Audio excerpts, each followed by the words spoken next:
So any questions here?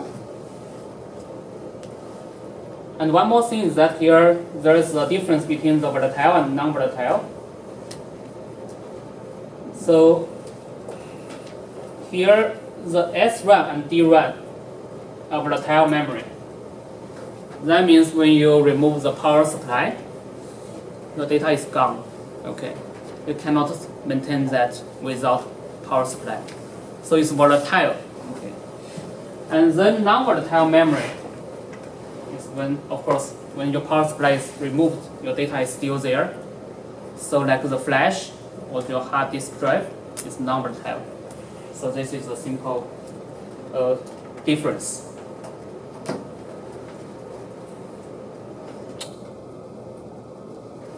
So if you look at today's workloads, actually the system calls for bigger memory. The demand for the memory capacity is ever increasing. This is because we have more cores on the processor and more concurrency. You are working on those data set and larger working data set. So these are actually application driven. You have multi-core system, data-intensive applications, and different application, no matter it's cloud or the GPU is also memory hungry, and you even your mobile phone. So all of them call for the data because of the workloads. Like the these days this machine learning stuff is very data-intensive. As I quote here from this professor from Stanford. So it says that 21st century workloads is very data driven, and most of the data is loosely structured or even unstructured data. That means like the video, you are taking pictures, videos every day and upload that to YouTube. So a lot of the data are generated these days, and natural language and those applications, very data intensive. So basically big data means big memory. You have to store those data, process those data efficiently. So it's not only the capacity of your memory, but also the bandwidth of your memory matters. So you have to store those large capacity of data and also process those data very efficiently. So then that's a big challenge. This is just one example. These days machine learning, deep learning is very popular. But if you look at what really enables the machine learning and deep learning, it's not because, of course, there are some innovations in the algorithm tricks, but actually the major driver is because of the GPU, the hardware platform. Because if you look at the convolutional neural network, the technique was invented by Yann LeCun back in 1989 in his famous paper. But till like recent few years, we don't have the computation resources like the GPU to train the big data set. So today we have the GPU with the high bandwidth memory that enables the machine learning and deep learning these days. So in this case study, like this algorithm, to recognize those features of those images. So Google runs this in the cluster of 16,000 cores, CPU cores, and 1,000 GPUs cores. So you can see the computational resources is enormous here. And train 10 million images, and each image is like 200 by 200 pixels. And to finish the training, it requires 3 days. So you can see the demands for the computational resources. Of course, memory is there, and also the processing of computation is there. So this is a good example why we need to consider the memory and the computation together. Towards the very end of the semester, we will have 2 lectures on this topic, the hardware accelerators for the machine learning, deep learning, and using the in-memory computing technique, which is my research. So how to merge the computation with the memory is a hot research topic these days. So this is the application, but what really powers this application is a data center like this. So if you look at what is behind this Google algorithm, is this data center with clusters, and as I showed, like tens of thousands CPU cores and GPU cores. But those will burn a lot of power. For example, a typical cluster like that will burn like 100 kilowatts. And Google also recently developed the TPU, tensor processing unit. It's a specialized chip to accelerate those workloads, machine learning workloads. And we're going to talk about the TPU at the very end of the semester as well. And for example, this is a TPU board, and of course the chip is packaged inside. And this is made by Google. Of course, designed by Google and manufactured by, for example, TSMC. Right? So then this is the hardware platform behind this famous AlphaGo algorithm. So when they are doing this Go game, actually the algorithm is running on a cluster of the TPU instead of the CPU or GPU. So this is the recent trend, and we are going to discuss that in more details at the very end of the semester. So the TPU is actually a good example to look at how to optimize the data flow for the, let's say, for those machine learning workloads. But still, TPU is not the, let's say, the truly merged computation and memory. Okay? So this is still not the ideal platform, I would say. So still there are research going on to improve the designs on top of the TPU. Okay, so here basically we have this memory wall problem. You may have seen this in other courses, especially computer architecture courses. So they talk about this performance gap between the CPU and the memory units. And I quote this figure from this famous textbook, the John Hennessy's textbook of the computer architecture. You know, he's the Stanford president before. And in this figure, it shows the normalized performance of the processor compared to the memory. And the gap is increasing over the years. So that means the processor can process the data very quickly, but you have to wait for the data to be fetched into the processor. So then the bottleneck is on this data fetch through the I/O, for example, through the data bus. And here on the right-hand side is another graph showing this kind of gap. So here this one is the number of cores in the processor. It doubles almost every 2 years, at least in the past decade. And then the DRAM capacity doubles every 3 years. So this is the DRAM capacity. So that means the number of cores increases faster than the number of, let's say, the capacity of the DRAM. So that will further increase the gap between the cores, CPU cores, and the DRAM memory. So this is a bottleneck. And this is referred as a memory wall problem in the von Neumann architecture, because in this architecture, computer architecture, you have the processor and the memory separated.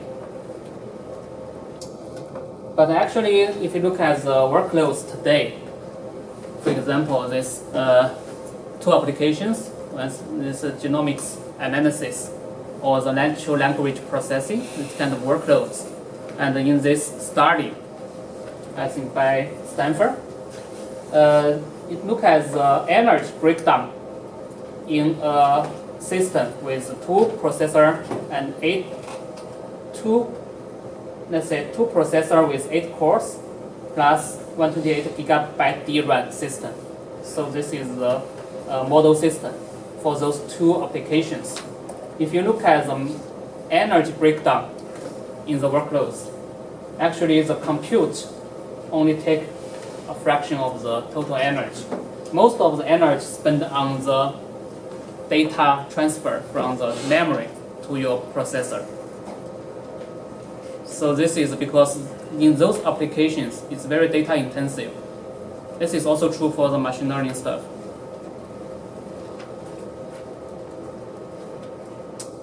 So if you look at this gap, let's say, in the memory hierarchy. So here we have the different memory technologies. This is an old chart, and but it shows the bandwidth. Let's say the bandwidth versus the cost, and we see this trade-off. We discuss why we have the memory hierarchy, because we have the trade-off between the cost versus the speed, or let's say the bandwidth. And of course, towards this corner, we have higher bandwidth, or let's say smaller latency, faster speed, with the SRAM L1 cache. And then the cost is highest.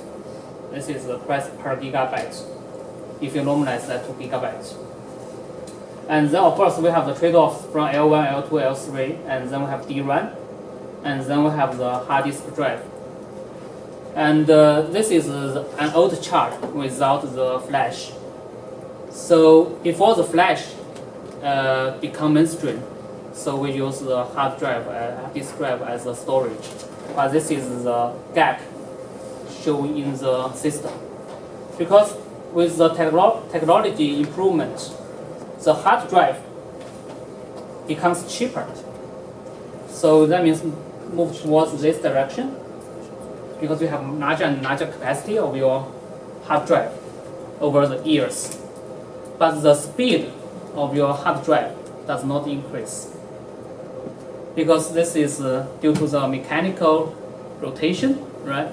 And you have that RPM value, that's the rotation per minute. Like, right now the standard is like 7,200, right?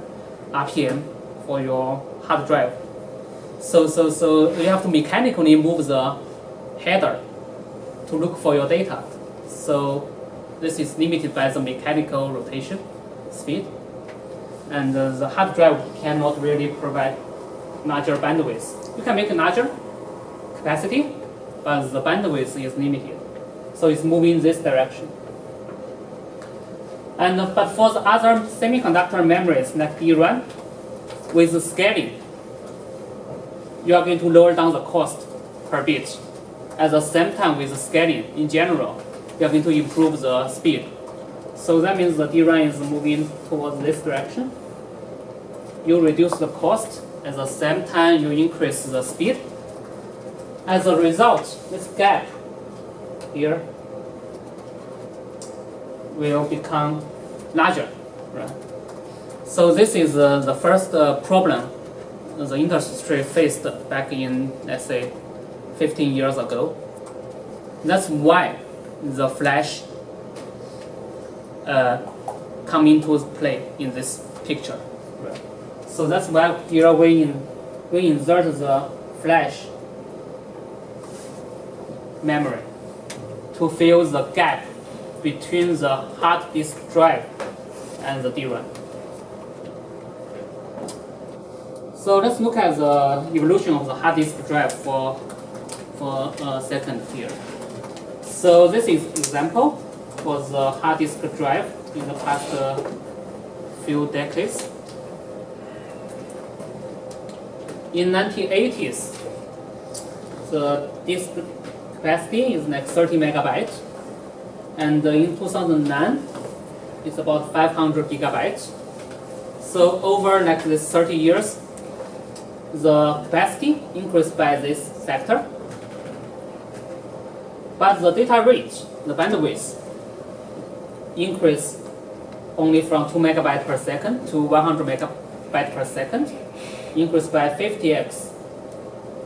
So that means if you look at the latency, let's say the speed, random access speed, this is random block access the speed. It's very easy to get this number. Random access speed means that in total you have 30 megabytes, and if your bandwidth is 2 megabytes per second, if you randomly seek for one data, then is this 30 megabytes divided by 2 megabytes per second. You will need 15 seconds to look for random data, theoretically, in the hard disk drive. And then 2009, you can do this same calculation, right? So the disk capacity, 500 giga divided by 100 megabytes per second. You see the latency to seek for random data increased to 5,000 seconds. This is unacceptable, right, for the hard disk if you rely on that. So that's a motivation to add this flash-based SSD into the system. So the flash will fill the gap between the hard disk and the DRAM. But even with today's NAND flash, there's still gap between the DRAM and the flash. We can have comparison in this chart. So basically, it shortened the gap, but still the gap is there. For example, you can compare, let's say, DRAM. This side is DRAM. This side is flash, NAND flash. So in terms of the cost per bit, DRAM, of course, this number is not valid today, but the ratio still there. Let's say the DRAM cost is about 10x higher than NAND flash per gigabyte. But the latency, you see that DRAM is tens of nanoseconds, and the NAND flash is like tens of microseconds. So the speed, you have like 1000x difference there. Similar with other metrics, we are going to talk about cell endurance and data retention. That is related to the non-volatile memory's reliability. So what is the lifetime you can use for that? So the DRAM and flash also have like very large difference there. So that means there's still gap between the DRAM and the flash. So that's exactly the motivation for the industry to develop new emerging technology to further fill the gap between those two technologies. So let's have this question, okay. Which memory for which application? So that means there will be opportunities for emerging technology to play in this memory hierarchy. But the question is, where do those emerging technology fit into the hierarchy? So let's look at that trade-off diagram again. So this is another way to draw this figure, but we have seen this before. So let's say the y-axis is the access time. This is the speed, read and write. And then the x-axis is the cost, like dollars per gigabyte. So then this corner is SRAM, because SRAM is fast, like nanoseconds. But then the cost is highest. And then we have DRAM here. Those are volatile memory, so yellow means volatile. And then on the other side, we have the NAND flash. Cost is low, but also the access time is high, the speed is low. And then we have the hard disk drive. So, and we have already seen this gap in the previous slide. So previously, let's say in the old days, the gap is larger. Right? If you directly jump from DRAM to hard disk drive, and with the flash, you can shorten this gap. But still, there is a gap there. So that brings opportunities for new technologies. And we are going to discuss those new technologies in more details in the second half of the semester. But let's first look at what is the industry trend. First of all, before we introduce the new technology, industry is still investing significantly on the existing technology, like the flash and DRAM. So that's still evolving, right? From scaling from generation to generation. So the trend for the NAND is to have a 3D NAND, 3D vertical NAND. So if you do that, then you are going to lower down the cost of the flash significantly. So you're going to lower down the cost. But the NAND has an intrinsic limitation on the speed. So you cannot really improve the speed of the NAND flash. You can lower down the cost. So then with the 3D NAND, you are moving towards this direction. Okay. And then with the DRAM, there is a 3D DRAM as well, stacking of the DRAM through the TSV. With that, you can lower down the cost, and at the same time, you can increase the bandwidth because I/O, wide I/O. So for the DRAM, if you do the 3D DRAM, then you're going to move to. Oops, nice.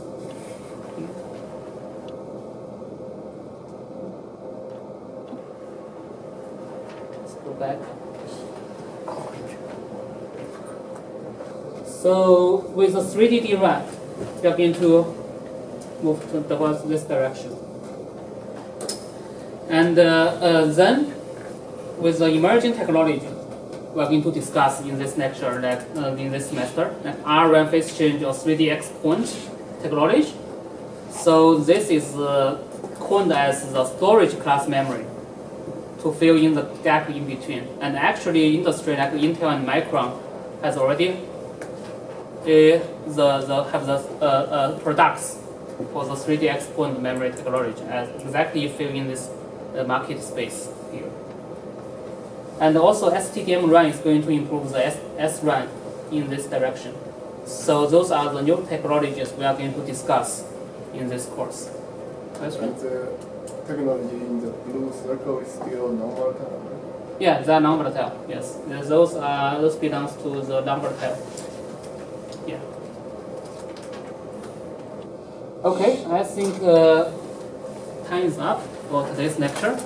So we can meet on Thursday.